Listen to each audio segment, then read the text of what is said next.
Assalamualaikum warahmatullahi wabarakatuh. Tabi pun. Halo, saya Jessica Wulandari. Saya akan menjelaskan jenis dan karakteristik media pembelajaran.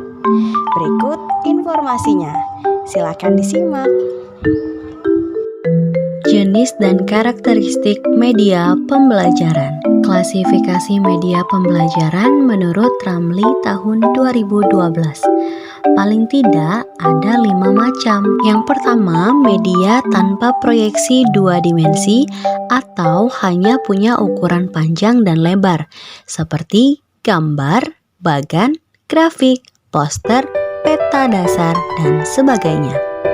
Yang kedua, media tanpa proyeksi 3 dimensi atau punya ukuran panjang, lebar, dan tebal atau tinggi seperti benda sebenarnya, model boneka, dan sebagainya.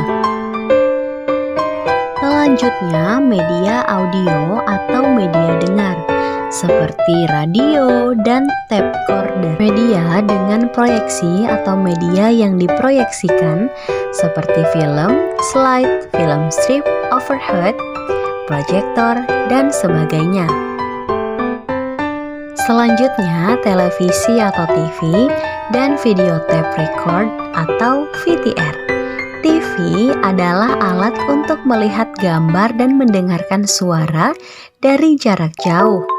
VTR adalah alat untuk merekam, menyimpan, dan menampilkan kembali secara serempak suara dan gambar dari suatu objek. Rudy Bratz memberikan perbandingan untuk dapat dilihat klasifikasi media pembelajaran yang membaginya menjadi 8 klasifikasi.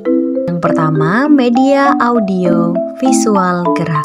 Selanjutnya, media audio visual diam. Kemudian, media audio semi gerak. Yang keempat, media visual gerak.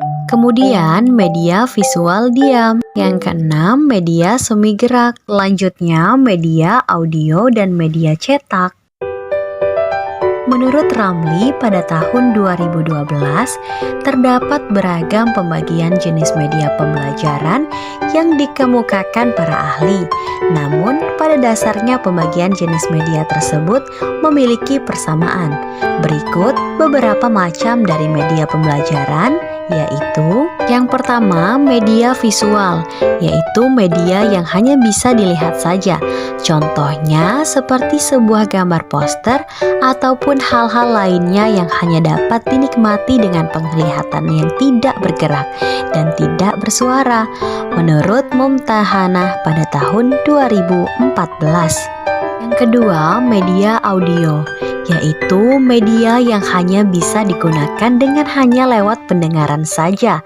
Contohnya seperti voice note, radio, musik, dan lain sebagainya, menurut Arya Dillah dan Fitfit Friansyah pada tahun 2017. Yang ketiga, media audio visual, yaitu media yang biasa digunakan melalui indera penglihatan dan pendengaran.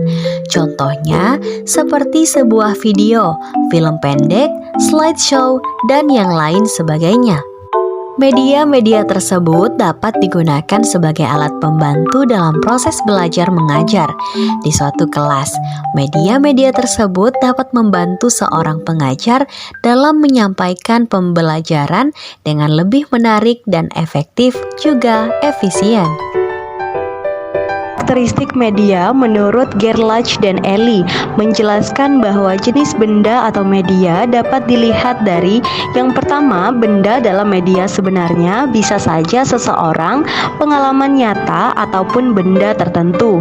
Yang kedua, media verbal. Yang ketiga, bagan. Selanjutnya, sebuah visual diam yang bisa dijelaskan melalui buku, film, bingkai, film rangkai, atau majalah surat kabar.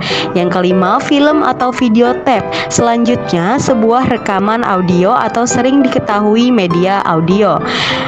Kemudian program terkenal pula dengan istilah pengajaran berprogram, yakni sekuen dari informasi baik verbal, visual, atau audio yang sengaja dirancang untuk merancang adanya respon dari pembelajar. Ada pula yang dipersiapkan dan diprogram melalui mesin komputer. Dan yang terakhir, simulasi. Baik, teman-teman, itulah tadi video pembelajaran tentang jenis dan karakteristik media pembelajaran. Terima kasih.